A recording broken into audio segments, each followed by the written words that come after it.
அனைவருக்கும் வணக்கம். நான் உங்கள் டாக்டர் நிஜிதன் பாண்டியன் சுவாமியை கேரளிலிருந்து. காலம் பொன் போன்றது. இந்த வாசகத்தை எல்லாருமே கேள்விப்பட்டிருப்போம். பெரியவங்க பொதுவாக சொல்லுவாங்க, நேரத்தை வீணடிக்காத, நேரங்கிறது ரொம்ப முக்கியமானது அப்படின்னு. வீணடிக்காதனா என்ன பண்ணணும்?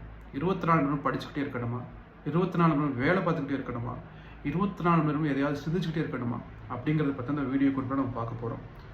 நாளைக்கு நம்மளுடைய வாழ்க்கை முடிவடைய போது இன்னைக்கு நாம் என்ன பண்ணுவோம்?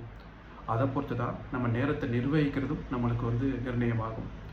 நாளைக்கு நம்ம வாழ்க்கை முடிவடையுதுன்னா இன்றைக்கி நம்ம என்னென்ன பண்ணுவோம்னு பார்த்துட்டோம்னா, யார் யாரெல்லாம் மன்னிக்கணும்னு நினைக்கிறோமோ அவங்களுக்கு மன்னிப்போம். யார் யார்ட்டெல்லாம் மன்னிப்பு கேட்கணுமோ அவங்கள்ட்டலாம் மன்னிப்பு கேட்போம். இது வேணும் அது வேணும் அப்படிங்கிற உந்துதல் எதுவுமே இருக்காது நம்மக்கிட்ட. ரொம்ப அமைதியாக இருப்போம். நமக்கு பிடிச்ச விஷயங்களை எல்லாத்தையுமே தொடர்ந்து பண்ணுவோம். யார் மேலேயும் கோபம் இருக்காது, யார் மேலேயும் வெறுப்பு இருக்காது. இப்படி ஒவ்வொரு நாளும் நினச்சி நம்ம வாழ்க்கையை வாழ்ந்தோம்னா நம்ம வாழ்க்கை ரொம்ப சீரும் சிறப்புமாக அமையும். நாளைக்கு நம்ம வாழ்க்கை முடிவடையுது, இன்றைக்கி நம்ம என்ன பண்ணுவோம்? அது நீங்கள் என்ன பண்ணுவீங்களோ அதை நீங்கள் தொடர்ந்து பண்ணுங்கள். தேவைப்படுறவங்களுக்கு இந்த குறிப்பை நீங்கள் பகிருங்க. நெக்ஸ்ட் குறிப்பில் வேறு ஏதாவது விஷயங்கள், வேறு ஏதாவது பற்றி தொடர்ந்து பார்க்கலாம். நன்றி.